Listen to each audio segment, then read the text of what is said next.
दोस्तों, हिंदी फिल्मों में स्विमसूट पहनने वाली भी वो पहली अभिनेत्री थीं।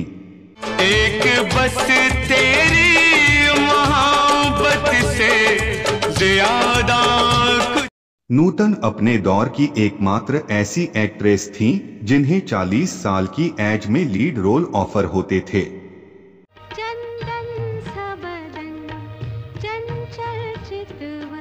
काम के लिए नूतन इतनी जुनूनी थीं कि 1990 में जब इन्हें ब्रेस्ट कैंसर डिटेक्ट हुआ तब भी ये शूटिंग के साथ बिगड़े रिश्तों की वजह से भी चर्चा में रहीं। उन्होंने अपनी मां से 20 साल तक बात नहीं की। राजेंद्र कुमार और शम्मी कपूर जैसे स्टार्स नूतन से शादी करना चाहते थे, लेकिन ऐसा हो नहीं सका। नूतन का जन्म 4 जून 1936 को बॉम्बे, मुंबई, महाराष्ट्र में हुआ था। इनके पिता कुमार सेन समर्थ जाने माने फिल्म मेकर थे और मां फिल्म एक्ट्रेसेस शोभना समर्थ थीं।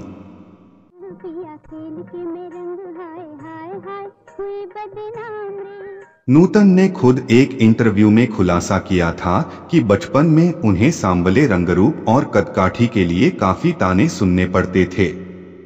नूतन ने 1956 में दिए एक इंटरव्यू में कहा था, मुझे याद है जब मैं 4 साल की थी तो मां की एक सहेली ने मेरे बारे में कहा था, ईमानदारी से कहूं शोभना तुम्हारी बेटी कितनी बदसूरत है। तब मुझे समझ नहीं आया था कि क्या कहा गया था, लेकिन मैं ये समझ गई थी कि ये मेरे लिए था।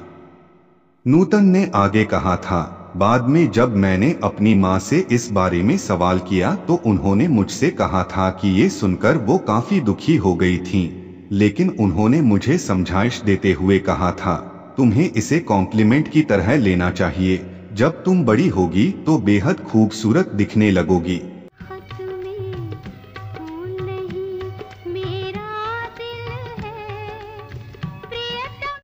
मैं उनकी बात से संतुष्ट हो गई और इसके बाद जब भी कोई मेरे लुक्स पर कमेंट करता तो मैं कहती, आप इंतजार कीजिए और देखना, जब मैं बड़ी हो जाऊंगी तो अपनी माँ की तरह। मुझे लगता था कि अगर माँ ने कहा है तो सच होगा।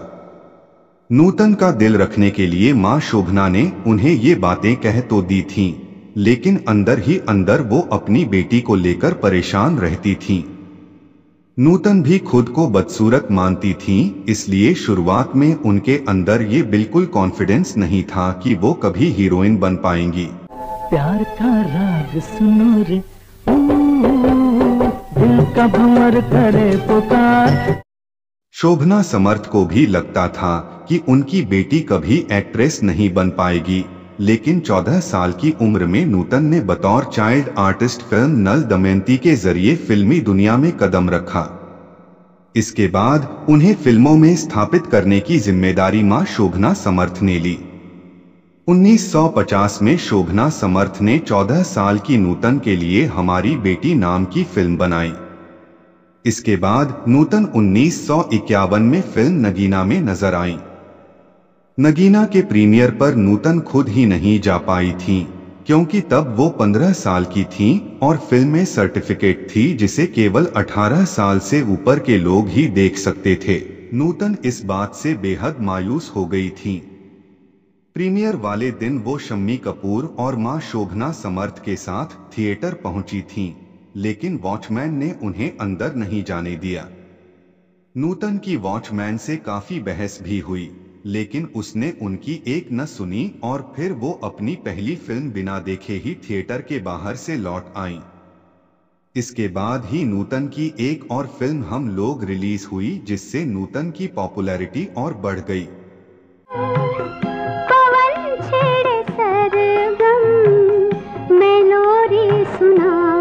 इन फिल्मों की सफलता के बाद नूतन को जो रिश्तेदार बदसूरती के ताने दिया करते थे, वो उनकी तारीफों के पुल बांधने लगे।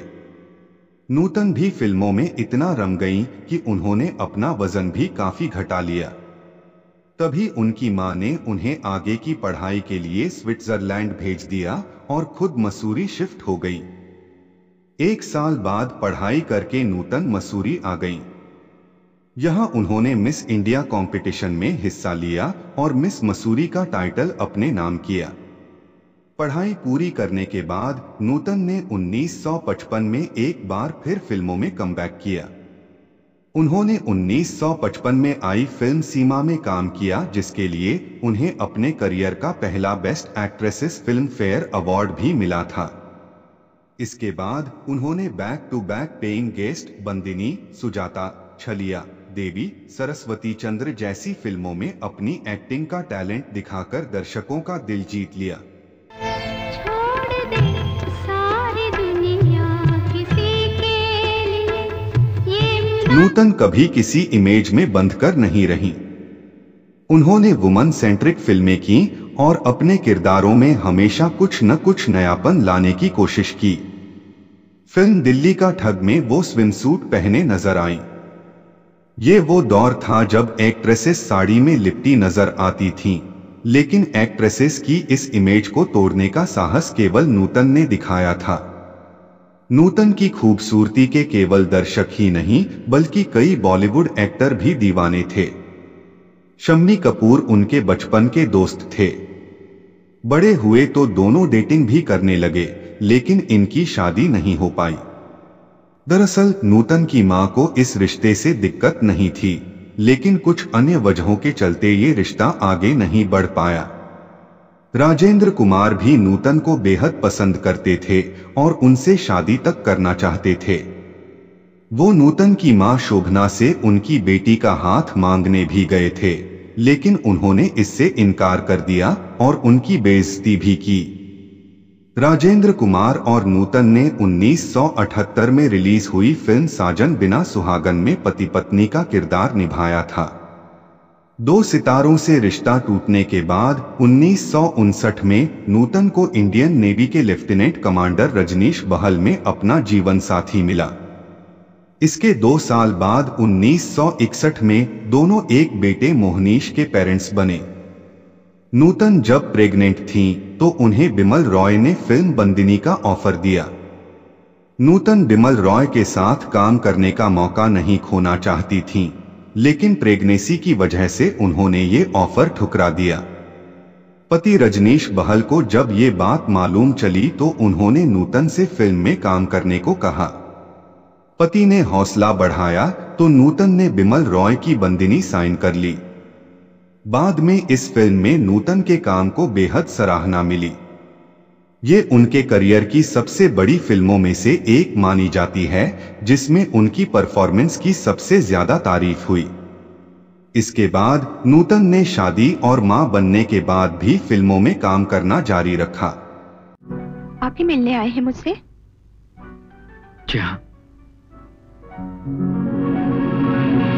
गुप्ता जी ने भेजा है आपको? जी, उन्होंने ही भेजा मुझको। नूतन का स्टारडम ऐसा था कि शादी के बाद भी उनका फिल्मी करियर डाउन नहीं हुआ। वो हीरो के बराबर फीस लेती थीं और फिल्म मेकर्स हमेशा उन्हें अपनी फिल्म में कास्ट करने की राह देखते थे। उन्हें फिल्म ऑफर करने से पहले फिल्म मेकर्स को हमेशा इस बात का ध्यान रखना होता था कि फीमेल लीड रोल सशक्त हो और हीरो के मुकाबले कमतर न हो। इसी वजह से नूतन को पाथ ब्रेकिंग एक्ट्रेस के तौर पर भी पहचाना जाता था। 1969 में फिल्म देवी से जुड़ा एक किस्सा मशहूर है। इस फिल्म में नूतन संजीव कुमार के साथ काम कर रही थीं। फिल्म में काम करने के दौरान नूतन की संजीव कुमार से ज्यादा बातचीत नहीं होती थी, लेकिन धीरे धीरे इनकी दोस्ती हो गई। सेट पर इनकी बॉन्डिंग देखकर फिल्मी मैगजीन में ये खबरें छप गईं कि दोनों का अफेयर है। ये खबर जब खुद नूतन ने पढ़ी तो उन्हें बहुत गुस्सा आया और उन्होंने फिल्म के सेट पर सबके सामने संजीव कुमार को थप्पड़ जड़ दिया। मीडिया रिपोर्ट्स के मुताबिक नूतन ने ऐसा अपने पति रजनीश के कहने पर किया था। मीडिया रिपोर्ट्स में ये भी कहा गया था कि नूतन रजनीश के कहे अनुसार अपने करियर के फैसले लेती थीं। कई बार रजनीश द्वारा नूतन के दोस्तों के साथ बुरे बर्ताव की खबरें भी सामने आई थीं। हालांकि मोहनीश बहल ने इन खबरों पर अपना रिएक्शन देते हुए कहा था कि उनके पिता की इमेज खराब करने के लिए ऐसी खबरें फैलाई गई थीं। 1976 की फिल्म मैं तुलसी तेरे आंगन की के बाद नूतन सपोर्टिंग रोल निभाने लगी। इस फिल्म में निभाए रोल के लिए नूतन को बेस्ट सपोर्टिंग एक्ट्रेस का अवार्ड मिला था। उन्होंने मेरी जंग, नाम, कर्मा जैसी फिल्में भी की। 1989 की फिल्म कानून अपना अपना में नूतन आखिरी बार नजर आई। इनकी 2 फिल्में नसीबवाला और कालीगंज की बहू निधन के बाद रिलीज हुई थीं। नूतन ने अपने फिल्मी करियर में लगभग हर बड़े एक्टर के साथ काम किया था, लेकिन दिलीप कुमार के साथ काम करने के लिए उन्हें लंबा इंतजार करना पड़ा। 1953 में शिकवा नाम की एक फिल्म में नूतन को दिलीप कुमार के अपोजिट कास्ट किया गया था, लेकिन ये फिल्म थोड़ी सी शूटिंग के बाद बंद हो गई। इस बात से नूतन मायूस हो गईं कि वो दिलीप कुमार के साथ काम नहीं कर पाईं, लेकिन 1986 में सुभाष घई ने जब फिल्म कर्मा बनाई तो नूतन को दिलीप कुमार के साथ काम करने का मौका मिल गया। नूतन को फिल्मों में लाने का श्रेय उनकी मां को दिया जाता है, लेकिन एक दौर ऐसा भी आया जब दोनों के रिश्ते काफी बिगड़ गए थे। दरअसल नूतन ने अपनी मां पर उनके कमाए पैसों का गलत और उनकी मर्जी के बगैर इस्तेमाल करने का आरोप लगाया था। इस वजह से उन्होंने मां के खिलाफ कोर्ट केस तक कर दिया था। इस वजह से दोनों की 20 साल तक बातचीत बंद रही।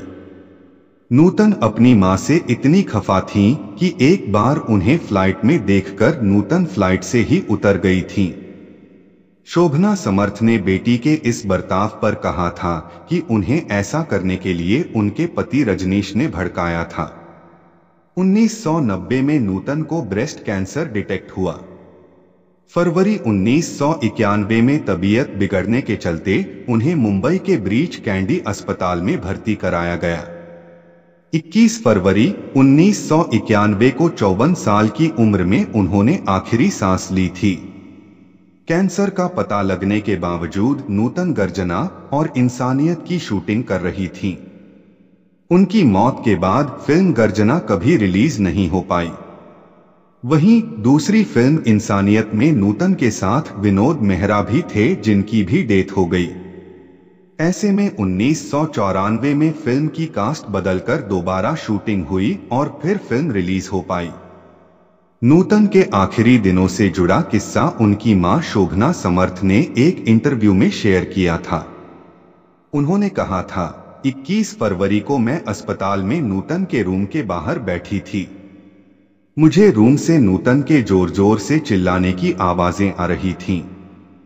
जब तक मैं उन्हें देखने पहुंची तब तक वो दम तोड़ चुकी थीं। नूतन के साथ खराब रिश्तों पर भी शोभना समर्थ ने बात की थी। उन्होंने इंटरव्यू में कहा था, जब नूतन की डेथ हुई तो मुझे उसके चले जाने का बिल्कुल एहसास नहीं हुआ।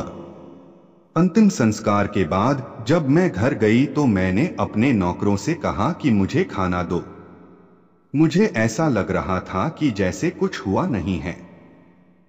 दरअसल नूतन समझ चुकी थी कि वो ज्यादा दिन जिंदा नहीं बचेगी। उसमें जीने की इच्छा भी खत्म हो चुकी थी। वो अपना ख्याल रखती तो और ज्यादा जी सकती थी। साल 2000 में शोभना समर्थ का भी कैंसर से निधन हो गया था। वहीं नूतन के पति रजनीश बहल की 2004 में घर में आग लगने से मौत हो गई थी। तो दोस्तों, आपको नूतन की कौन सी फिल्म या किरदार पसंद आया था, हमें कमेंट में जरूर बताइएगा। ऐसी ही और दिलचस्प कहानी जानने के लिए आप मेरे चैनल कृष्णा फिल्मी टीवी को सब्सक्राइब भी कर सकते हैं। बस बेल आइकन दबाना मत भूलिएगा। धन्यवाद।